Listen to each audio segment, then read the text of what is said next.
آج وہ دن دیکھنے کو بھی ملے کہ جب اسلام کے دعوے کرنے والے فخر کرتے ہیں کہ ہم نے ایک انڈا تو شاید 10 روپے کا ہے، وہاں 2,500 کا کیک لے کے جانا، کرسمس کیک جو ہے، اس کو کچھ تو شرم آنی چاہیے کہ رب کو گالی دینے والوں کو کیک کھلا دے۔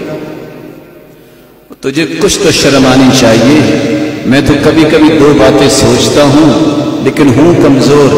جو کرسیوں کی شہرت کے بھوکے ہیں، اللہ کی قسم میرا کبھی کبھی جی چاہتا ہے میں 100 کرسی بنوا کے ان کے گھر میں بھیج دوں۔ ایک مرتبہ اپنا شوق پورا کر لو، خدا کے لیے دین کا کام کر لو، یہ کرسیوں کا شوق گھر بیٹھے پورا کر لو۔ بڑی بھی بنا دوں، میں چھوٹی بھی بنا دوں، اور تصویروں کا حرص انسان کے اندر آ جاتا ہے، شہرت ہو جائے، میری اخبار پہ تصویر آ جائے۔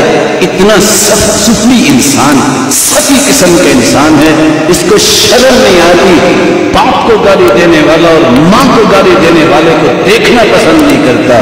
جو رب کو گالی دینے والا ہے اس کے ساتھ کھڑے ہو کے پکچر چلواتے ہوئے اس کو حیا نہیں۔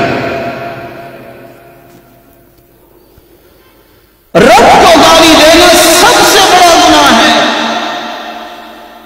اور تم ان لوگوں کے ساتھ محبت کا اظہار کرنے کے لیے دین کو مسخ کر کے کہتے ہو رواداری ہے، جھوٹ بولتے ہو۔ اسلام نے کوئی رواداری ایسی بیان نہیں کی۔ اسلام ایتھکس کی حفاظت بتاتا ہے، ایتھکس کی حفاظت ہونی چاہیے۔ یہ میرا عقیدہ ہے۔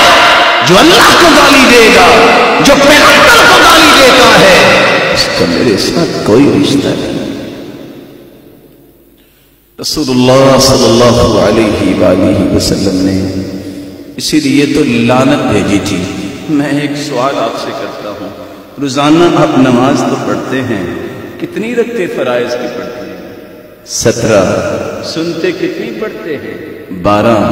چلو تہجد کو تھوڑی دیر کے لیے چھوڑیے، اس کو بعد میں بیان کرتے ہیں۔ 3 وتر 32 مرتبہ میرا اور آپ کا ایمان ہے، جب تک سورۃ الفاتحہ نہیں پڑھی جاتی نماز مکمل نہیں ہوتی۔ لا صلاۃ لمن لم يقرأ بفاتحة الكتاب۔ اور 32 مرتبہ میں کہتا ہوں اللہ نبیوں کا راستہ دینا جن پر تیرا انعام ہوا، مغضوب علیہم یہودیوں کا راستہ نہ دینا، ولا الضالین عیسائیوں کا راستہ نہ دینا۔ یہ دونوں قومیں ملعون ہیں، ان پہ لعنت ہے۔ ایک طرف تم 32 مرتبہ لعنتوں والے لوگوں کے بارے میں کہو کہ میں بری ہوں، مجھے یہ راستہ نہیں چاہیے۔ کچھ تو شرم کر لو۔ ڈوب مرنے کا مقام ہے کہ نماز سے فارغ ہو کے کہتے ہو کہ میرے بھائی جو رب کو گالی دینے والے ہیں، اس وقت تک تمہاری رواداری پوری نہیں ہوگی۔ تمہاری آنکھوں میں کیا تکلیف ہوتی ہے، تمہیں نظر نہیں آتا کیا لکھا ہے، کس بنیاد پہ تم جاتے ہو، کس دین کا نعرہ لگاتے ہو، صرف چند ٹکوں کے پیچھے اور چند تصویروں کے پیچھے اور چند تعریفوں کے پیچھے۔ اپنے رب کو گالی دینے والے کی بھی تمہیں اب حیا نہ رہی۔ سب سے بڑا گناہ رب کو گالی دینا ہے۔ اور بائبل کو بھی اٹھا کے دیکھو، آپ کو ایک سطر نہیں ملے گی کہ سیدنا عیسیٰ علیہ السلام نے بھی یہ دن منایا ہو، ان کے حواریوں نے یہ منایا ہو۔ وَمَن تَشَبَّهَ بِقَوْمٍ فَهُوَ مِنْهُ، جو کسی قوم سے مشابہت اختیار کرتا ہے وہ انہی میں سے ہے۔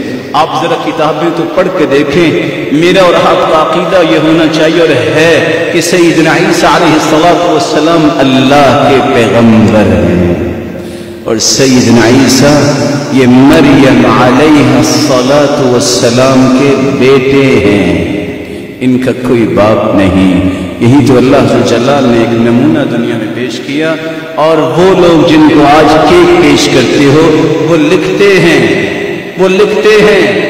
یسوع بن یوسف النجار کرتے کرتے من سلالت آل داود۔